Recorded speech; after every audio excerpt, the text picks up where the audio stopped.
Misalnya seperti ini. Kemudian bangun dari tidur, maka sunnah nabinya. Nah, ini duduk terlebih dahulu. Ya, duduk dulu. Nah, menenangkan diri dulu. Ya, jadi duduk ini bisa mengondisikan keadaan kita tenang terlebih dahulu. Aliran darah berlangsung dengan baik. Kemudian juga ya perasaan yang mungkin juga agak sempoyongan, belum stabil, ya kan? Kita stabilkan terlebih dahulu. Nah, jadi tidak dianjurkan bangun langsung berdiri atau bahkan ke kamar mandi atau tergesa-gesa, tidak. Kita mengambil keseimbangan diri dulu, biarkan darah mengalir dengan nyaman, nafas teratur, duduk terlebih dahulu. Ya kan? Nah, lantas setelah itu, maka Nabi menuntunkan supaya menghilangkan bekas ngantuk dulu, ya, dengan bagian tangan dari itu. Masaha biadihi min athari naumihi. Jadi kita menghilangkan bekas ngantuknya dengan bagian tangan yang diduga bersih, ya. Nah, jadi nanti ada di hadis lain bahwa saat bangun tidur nanti saat bersamaan kita akan wudhu, kita dianjurkan untuk cuci tangan terlebih dahulu, ya kan? Karena tidak menduga di bagian mana tangan ini bisa menyentuh hal-hal yang mungkin kotor. Tapi kita bisa menilai dan menduga dengan kuat di bagian tangan mana yang sekiranya bersih untuk kita gunakan untuk menghilangkan bekas ngantuk. Misal seperti ini, gitu kan? Nah, atau kalau kita duga baik, bersih, kita gunakan seperti ini juga. Nah, apa tujuannya? Pertama, untuk membangun kesadaran terlebih dahulu.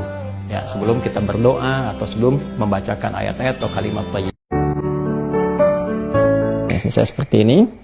Kemudian bangun dari tidur, maka sunnah nabinya. Nah, ini duduk terlebih dahulu. Ya, duduk dulu. Nah, menenangkan diri dulu. Ya, jadi duduk ini bisa mengondisikan keadaan kita tenang terlebih dahulu. Aliran darah berlangsung dengan baik. Kemudian juga ya perasaan yang mungkin juga agak sempoyongan, belum stabil, ya kan? Kita stabilkan terlebih dahulu. Nah, jadi tidak dianjurkan bangun langsung berdiri atau bahkan ke kamar mandi atau tergesa-gesa, tidak. Kita mengambil keseimbangan diri dulu, biarkan darah mengalir dengan nyaman, nafas teratur, duduk terlebih dahulu. Ya kan?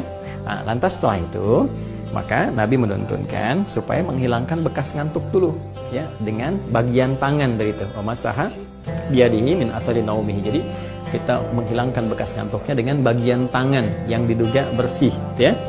Nah, jadi nanti ada di hadis lain bahwa saat bangun tidur nanti saat bersamaan kita akan wudhu, kita dianjurkan untuk cuci tangan terlebih dahulu, ya kan? Karena tidak menduga di bagian mana tangan ini bisa menyentuh hal-hal yang mungkin kotor.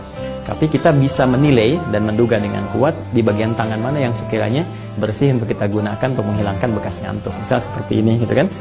Nah, atau kalau kita duga baik, bersih, kita gunakan seperti ini juga.